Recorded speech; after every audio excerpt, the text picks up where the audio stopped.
Hey, everybody. Welcome back to the Healthy, Wealthy, and Smart YouTube channel. Yay. So excited that we're getting this off the ground. I am the host of the Healthy, Wealthy, and Smart podcast, Dr. Karen Litzy, physical therapist and entrepreneur living and working in New York City. And before we get to today's episode, I want to remind everyone to make sure that you like, subscribe, and hit that notifications bell so that you don't miss any week of our podcast. And we have new episodes coming at you every single week. This week, we're talking about headaches and migraines. So this is sort of that unseen pain that people who suffer from headaches and migraines feel very misunderstood. They can feel very dismissed. And headaches and migraines are a form of pain. And so to help walk us through all we need to know about headaches and migraines and treating them is Dr. Meg Mill. She is a functional medicine practitioner, best-selling author, podcast host, and speaker. In her virtual functional medicine practice, she works with patients worldwide to heal the root cause of their health struggles through advanced diagnostic testing and personal support. She has been seen on Fox News Channel, ABC, NBC, CBS, CNN, Reader's Digest, Health Magazine, and has appeared on many podcasts. She is particularly passionate about helping people end headaches and migraines, increase energy, and restore mental clarity without drugs or overwhelming protocols with her proven EAT method. That's EAT method. So really excited to have her on. And she also has a free gift for everyone. So if you're watching this, you can go to the notes underneath here. And she has a free gift, 8-step guide to say goodbye to headaches naturally. This was great. She has a lot of wonderful information. So if you are suffering from headaches or you know someone suffering from headaches, then please forward this along to them so that they can watch and listen to this entire episode. So everyone, thanks so much for tuning in and enjoy today's interview. Hi, Meg. Welcome to the podcast. I'm happy to have you on today to talk about headaches. So welcome. Thank you so much for having me. So headaches is something that affects millions of people every day. Sometimes it could be a little headache, or then you have people with more chronic headaches and migraines. So where did your interest start for treating people suffering from headaches? So I'm a functional medicine practitioner, and whenever I start working with people, they fill out a really detailed intake questionnaire and symptom questionnaire before we start working, and then we really review their whole health history. And what I started noticing as a pattern was that either people were coming to me suffering with these chronic headaches and migraines, or they were coming to me for other reasons. And when I'm going through their health history and they're going through these forms, I'm like, oh, they're suffering from regular headaches. Oh, they're taking Advil once a week. Oh, that, and normalizing it. They didn't even really realize like, okay, I'm coming to you because I'm having this problem. It's just that that's been such a part of my life. I didn't even really think about it as a problem. And so I saw this happening, particularly with women, really in both directions. And then we would start working together and they would say, oh my gosh, my headaches are gone. I never believed this was possible. I didn't even think I wouldn't have them. And I just kept seeing this over and over again. And I wanted to get the word out. You don't have to suffer with headaches and migraines. It's actually your body giving you a message. And when we put all the connections together, we see this dramatic decrease in both incidence and severity. And in your experience, what have you found as major contributing factors to people living with chronic headaches? So we want to look at, there's two aspects of that. So we want to really connect the dots. So that's what I always say. We're trying to connect the dots. Your head pain is giving you a signal. And so we're looking at connecting all those dots and really like digging sort of down through the layers, because it could be the top layer and we could fix it right away. We could just get you some supplements that give you the right nutrients and it might go away. But like you may be layers down to all the connections that are going on. So, we want to make sure we have the right nutrients. We want to make sure that we're not eating foods that can be triggers. We want to make sure our hormones are balanced, that our stress hormone, that our stress is managed and our stress hormones. We want to look at our environment, and even sometimes like underlying gut issues or different things that are happening that can be causing like this inflammation and immune response too that can trigger headaches. Okay, so let's drill into a couple of those a little bit further. So you mentioned stress. Everybody has stress. Not everyone has headaches, thankfully, but how does stress contribute? And what advice do you have for people that maybe they can do right away to help Yes. control their stress as it relates to their headaches? Because I hear it all the time. Oh, I have a headache, but just when I'm really stressed. Yeah. So what happens? I call it the chain of pain, actually, because, when we think of stress, we think of like, oh, our to-do list, we're busy, we're in this fight or flight because we have so much going on.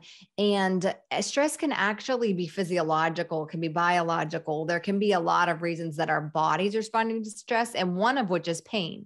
So it's like this cycle. When you have pain, your cortisol can increase, your stress hormone, which can actually increase another hormone called prolactin, excuse me.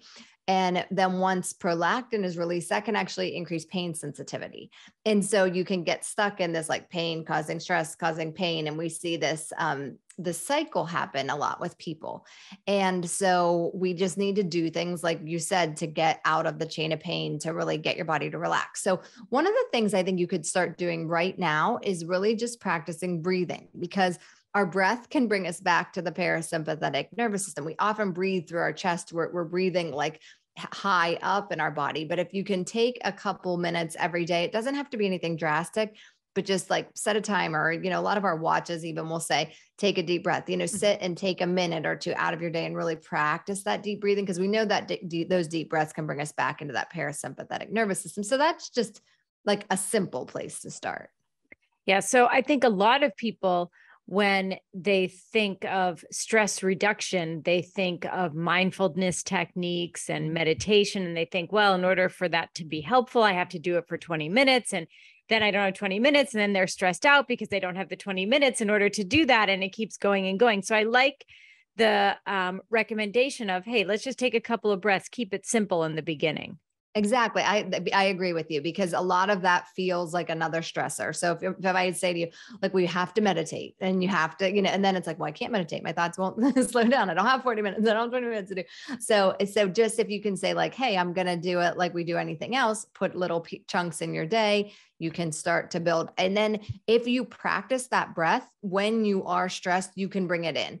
It's very hard when you aren't practiced at it to use it when you need it. And so that's, I think, like building that muscle of being able to do it, get the practice in, and then being able to bring it back when you need it. Yeah. Just like anything else, if you can practice something and build up like muscle memory, I use that in quotations, Yes. so that you can tap into that when you need it, I think is so important, rather than just maybe doing some breath work once a week or once a month, kind of when you think, not even when you think about it, but maybe if someone mentions it to you, then you're like, oh yeah, I thought I was supposed to do that, versus making something a habit, right? Because habit building is something that human beings can do. We can do this. Yes. Yeah. And you just put it in, you just get it as a part of your habit. And then you'll really see the advantage when when it is a habit, you're able to utilize it when you're in that stressful situation, because you can really actually feel your body calming down. If you're stressed and you think like something happens and you can get to that breath and really use it, it's actually just, you can physically feel the relaxation. We know physiologically that it does, that your breath really can bring you back into the parasympathetic nervous system. It's just a matter of being able to actually do it. Right. Okay, great. Now, another thing that you mentioned in all these contributing factors to headaches is your surroundings. So, can you explain that a little bit more? Because I think a lot of people, if I'm playing devil's advocate, would say, well, how can I change my surroundings? Like, I live where I live, I do what I do. What are you talking about? So, go Yes. ahead. Yeah. So there's a couple of things whenever we talk about our surroundings. So we want to say, like, actually heavy metals can be a trigger for. So if you have heavy metals in your body, sometimes even things like a lead could be in your bones from when you were younger. And sometimes as when we're women and we age, our bone density changes and actually can release toxins later in life that you may have absorbed when you were young. So it's just some of those loads are maybe not even what you're around right now, but we know some of the heavy metals, then mold can be another factor. So if you do live in a moldy house, we could look into that and see if you're surrounded. That's like also something if you see like, oh, I moved and my headache started after I moved or at a certain location, some of those kind of things. But then just also environmental. So when we look at our environment, sometimes people that have migraines can have a genetic variant in this enzyme called DAO enzyme. And that's an enzyme that helps us break down histamine. So we want to think of that when we're eating foods that have histamine. But if you also you're also exposed to environmental allergens, you're getting this allergic response, this immune response. And so just actually also cleaning up your environment can make a big difference. One thing I would say is even if you're going to pick like something in your environment, you can't change where you live. Obviously you can, clean up, but putting an air filter in your bedroom can be helpful. And you don't even have to go to the top of the line. You can start out with something that you find anywhere. And just put it in your bedroom because it's hard to get them in every room of the house, but we spend a lot of time. Sleep is so rejuvenating. And just, if that's like one thing you can do, I think that is a help often for people just to add that. Yeah. And I actually bought an air filter last year with all concerns of like air quality and COVID and things like that. And so I have one and it wasn't very expensive. It's not like you said, you don't have to go top of the line or anything. They have some really good basic ones that can fit the square footage of a bedroom really well. And I'm glad you say, even if you have it in just your bedroom, that's good. Because a lot of people might think, well, what am I supposed to put one in every room of my house? It's going to get really expensive. How am I going to do that? But now you're saying, listen, at least have it in your bedroom where maybe you're sleeping and spending 8 to maybe 9 hours a day in that room. Yes. Yeah. Cause it's hard to say like, okay, I'm going to put it everywhere, but you're going to be there a chunk of time and it will be good while you're sleeping. It was funny because when I was going to buy like the first air filter that we bought in our house, my husband was like, we have a filter on our furnace. We don't need this. And I was like, I just want to have it. I think it's important. And then the first time we changed that filter, he was like, oh, it was shocking because you think your air is being cleaned by your furnace. But when you really see those filters and when you get the air filter, there is a lot that's coming out. So yeah. And I live in New York City. So if I just open my window for half a day, you're getting God only knows what blowing into the apartment. So yes, air filters, very easy to do. What about, you had mentioned mold. So there are obviously ways to clean mold, but let's say you're going to look at a house or an apartment or something like that. Can you ask about mold in the structure? I think you can do mold. You can do mold testing. So that is something that you might want to look at because there can be black mold under things. And so if you are looking for a new home, that is something really to take. We check radon, we check different things, but are we actually checking mold? And the people aren't. I had a plumber come in one time that was like, I had a leak in my sink, and I was saying like, is there mold? Is it? And he's like, oh, it's fine. That's not a problem. And I'm thinking, yes, it is a problem. I actually know that it is. So my point there is that you could have people just brushing it off that are saying like, oh, that's not a big deal. Oh, we don't even need to look for that. But that's always something that you can ask for. Yeah. And you had mentioned that foods can also have an antihistamine effect. Is that right? What can you give some examples of foods one can eat? Like what would be considered a low histamine diet? So you want to avoid things like aged cheeses, fermented foods, sometimes shellfish, even like avocado is a high histamine food. So you want to avoid foods but I think if you try to, stick the big classes would be like aged cheeses, fermented, and fermented foods have a lot of prebiotics in them. So we're really hearing a lot about things like sauerkraut, kombucha, things that are feeding our microbiome in a positive way. And so you can hear that. And you hear things about like avocados are healthy fats and all these things. So that's what kind of gets tricky with headache foods or migraine foods, because they're often foods that maybe you're hearing are healthy for you, but they're just not. Like they may be healthy in certain ways, but they can be potentially triggering your headaches or migraines and you're not even knowing it. So we want to look at foods that are, high in histamine. There's the one I mentioned. You also want to, so some of the other categories of foods that we know are foods that have tyramine. So think of like cured foods, aged foods there, foods that have nitrates. So you think of like hot dogs and foods like that. You also salicylates, and that can be like citrus foods. So things like lemons, sometimes oranges. Those are ones that you wouldn't necessarily suspect. So then we have like MSG, aspartame. MSG would be like in canned foods, box foods, aspartame diets, foods, and then even caffeine. So that's an interesting one because caffeine can be helpful sometimes for people with headaches, but you can get rebound headaches if you are withdrawing from the caffeine too. So I'm going to give you like their buckets. So like that, those are foods we know actually have data. We know that they can cause the headaches and migraines. Now, it's not the same for each person, and there can be a threshold. So you may eat that food at one point, and like, let's say you have a glass of wine and it has tyramine in it. And you're like, I hear this, like people say, well, sometimes wine, I'll get a migraine after, but other times I can drink it. So it must not be the wine. Well, it might be the wine with some of that aged cheese that you had, or something else that the combination of those two foods together was enough to like put you over that threshold to have the headache. So that's where it kind of gets confusing, I think, because it's harder to pinpoint your exact food sometimes when you're trying to think about it, because you're not always getting the headache with that food. Right. And so that flows very well into my next question. And that's, how do you know what, if any of this stuff is causing your headache, whether it be the food you're eating, your environment, your hormones? How do you know? Because that's a lot of buckets. Yes. Right. Yeah. Well, that's why when I work with people, I have like roadmaps. So, one, you find a practitioner that you trust that can give you a roadmap. But one of the things that, cause yeah, you get the guide to know like this and this, and this means this, and that's very helpful. But one of the things you can start doing right now is printing out I have people start by printing out a blank calendar and write foods down. Like if you get a headache or if you get a migraine, what you ate that day and the day before, and then just start to look for connections. So, start to look for like, oh, okay, you know what?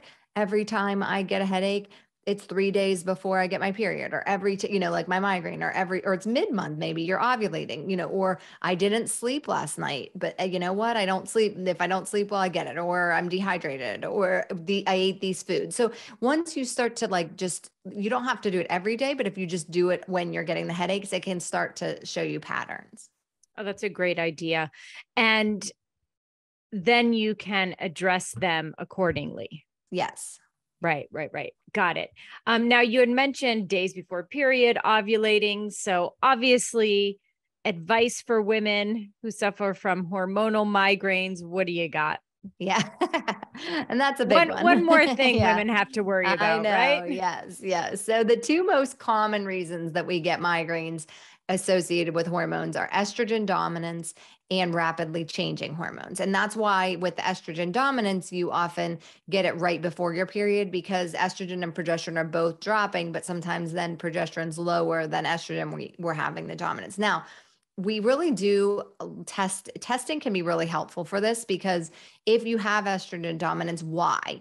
Like, do you have low progesterone, or do you have high estrogen? Or I see a lot of people that have normal estrogen, but maybe some of the metabolites that estrogen is going into are higher, and you want to say use it or lose it when we talk about estrogen. You want that to really be in your body, but you want it to be able to be metabolized and excreted. And if it's not being done that way, then you're getting these higher levels of metabolites that actually have a little bit more proliferative effects sometimes, and we're getting these symptoms. So, really if you can get the right testing done, then, and you have to be careful, because if you just see the estradiol, like if you just get a blood draw, that's not really the whole picture, because you're not seeing like I said, all these metabolites in the way, that might be okay, but the way they're processed. So if you're looking for something you can start right now, you can look out. There's a lot of products in our life that have what we call xenoestrogens. And so those are estrogens that are outside of our body, and things like BPA. So think of all the plastic containers in your kitchen have BPA in them. And what we do is we eat out of those, But we also often will put those in the dishwasher. Sometimes we'll microwave them. And when that happens, they're also like decomposing, they're breaking down their structure and they can leach into the food. So then you're eating that food that's sitting in that plastic so we're getting some of these estrogen components outside of the body. So, just really taking a look at that. We look at that in, your skin is a giant mouth and skin products, hair products, all the things that we're using. So that's just a good place to start. And yeah, I actually I can say I switched to glass for all of my food storage needs, or I'll just put it in like a regular bowl and just cover it with, which is probably not good, but I cover it with, what's aluminum foil. Okay. I don't think that's good. Well, that's not, but you're not touching. Yeah. You don't want high levels of aluminum either, but if you might not be touching the food. No. Yeah. No. Usually it's like in the bowl, but Yeah. yes, for the most part, I decided last year, I'm like, I feel like I should switch to glass, storage instead of using like the Tupperware or Tupperware-like storage. So I guess that's good. And when you're looking at things like what you're putting in your hair, on your face, are there things that you're like, do not buy this product if it has this ingredient in it? Or is that a little too broad? So what I would suggest that you do is actually go to ewg.org Skin Deep website. So they rate all products. And so you can actually type, it's really easy. Just type in what you have and you'll see a rating. So you'll say like, okay, if it's a 1 or a 2, you're feeling comfortable. If your product's an 8 or a 9, then, replace that product. It would be a good idea to really try to, try something else. And I tell people to like, for cost purposes, if you just replace one product at a time, it really doesn't, add up so much. So yes, if we're going to say I need to go get all new makeup, that's going to be expensive. But if you're like, oh, my foundation ran out, let me think of what, let me really think about that and be mindful of what foundation I buy. Or, the next time your shampoo runs out, you do the same thing. You're spreading that cost out and then you're just replacing one thing at a time. And it's just lowering your overall toxic burden. It's lowering those, estrogens that are coming in.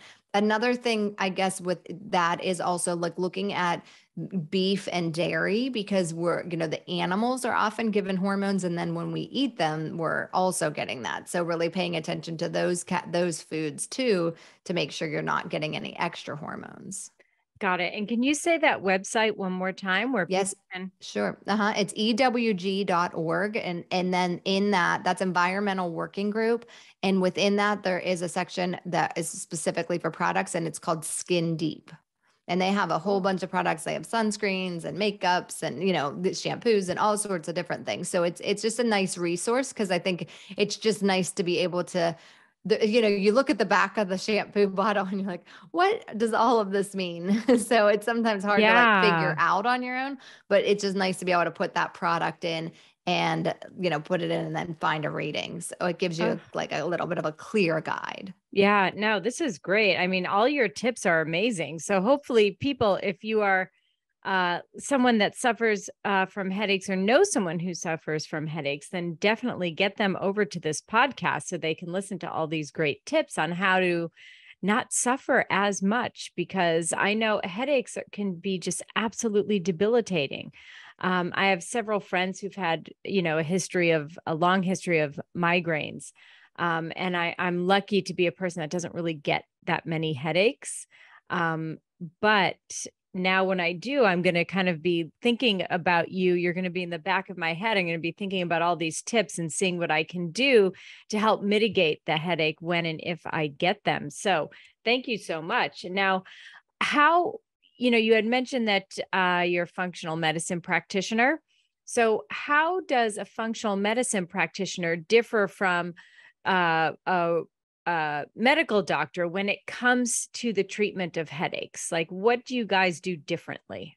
Yeah. So I like to actually use an analogy for this because it kind of points out the way we're treating headaches in the conventional space. So if you took your car to a mechanic and you said it's making noise, and the mechanic walked away, and they walked away with your keys, and they came back and handed you a pair of earmuffs and your keys back and said it's fixed, would you feel comfortable driving your car? And we wouldn't. We'd say like, no way, it's so broken. And that's kind of what's happening a lot of times in the way that headaches and migraines are being treated conventionally. We're given medicine to cover the pain. So you're treating your pain, but your headaches are still coming back. And we see that happen all the time. People are saying, okay, well, I take this for my pain, but they're never going away. They're just being covered up. So what we do in functional medicine is we flip it around. I say like we do it actually the opposite. And we're really putting all the connections together outside sometimes even of your head, and putting everything else that's going on in your body together, and really kind of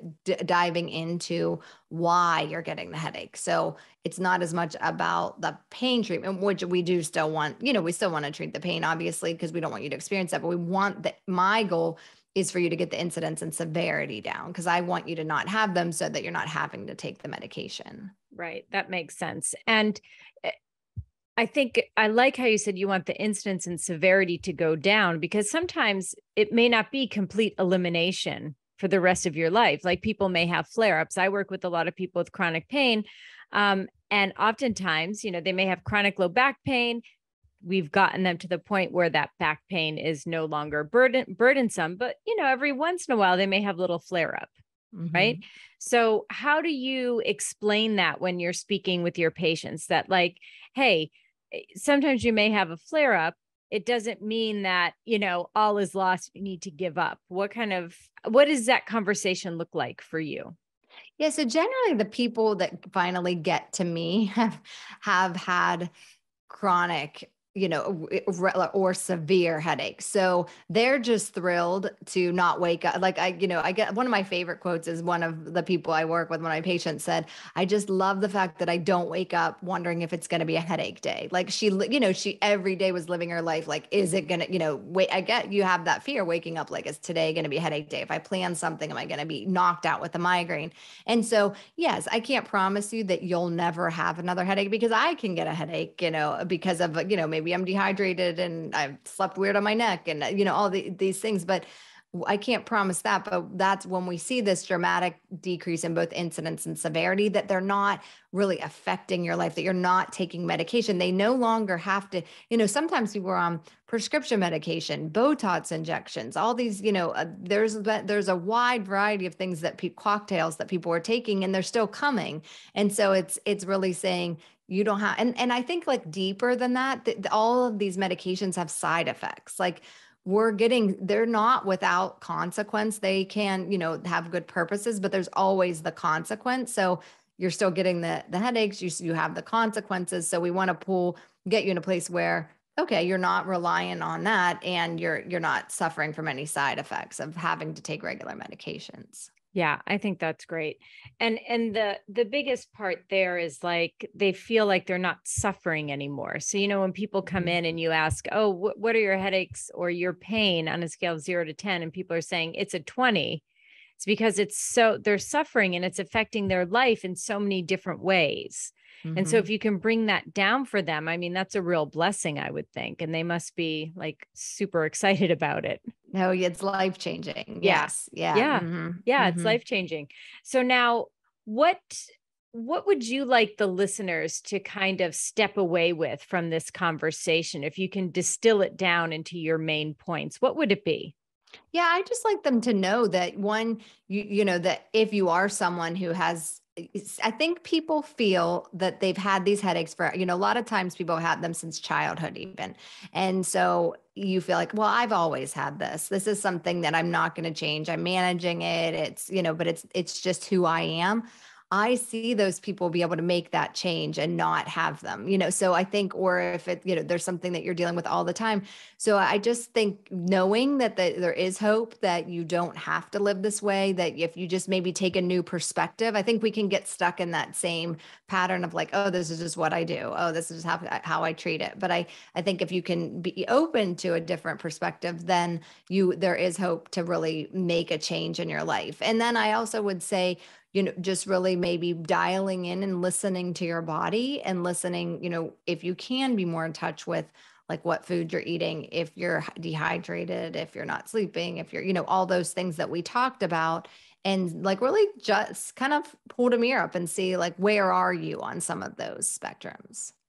Excellent advice. Now, where can people find you if they have questions, they want to consult, they're having headaches, they need you? Where can they find you? Yes. So my website is megmill.com. So that's just my name, Megmill. And then I have a podcast called A Little Bit Healthier. So I'm talking about headaches and migraines, but all different ways you can be a little bit healthier in your life.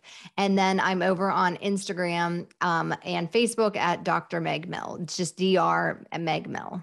Perfect. Perfect. And now last question. It's one I ask everyone, and that's knowing where you are now in your life and your career. What advice would you give to your younger self?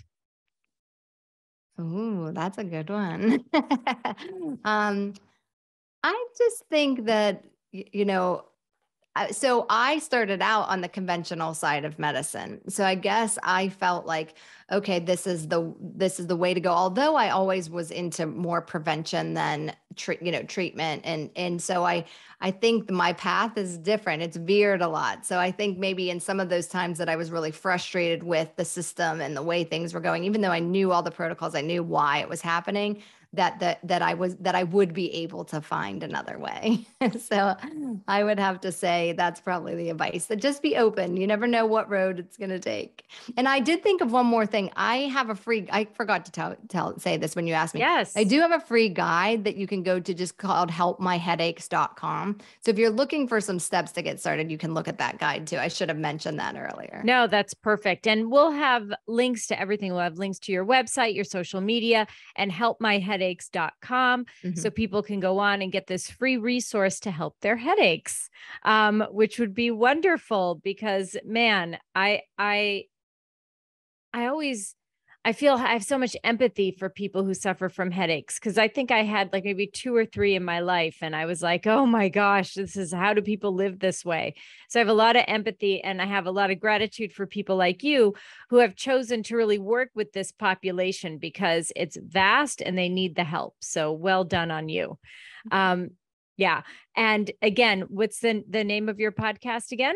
It's called A Little Bit Healthier. So Perfect. It's just about taking tips that you can do every day in your life to be a little bit healthier. Love it. Excellent. Well, thank you so much, Meg, for coming on and sharing all of this great info. So many good tips. I was like looking down and taking notes, and I'm definitely going to that website, and I'm going to put in all of my skincare and hair products to see what I have going on. And then I'll take some deep breaths so that I won't get stressed out about it. But thank you so much for coming on the podcast. This was great. Thank you for having me. And everyone, thanks so much for listening. Have a great couple of days and stay healthy, wealthy, and smart.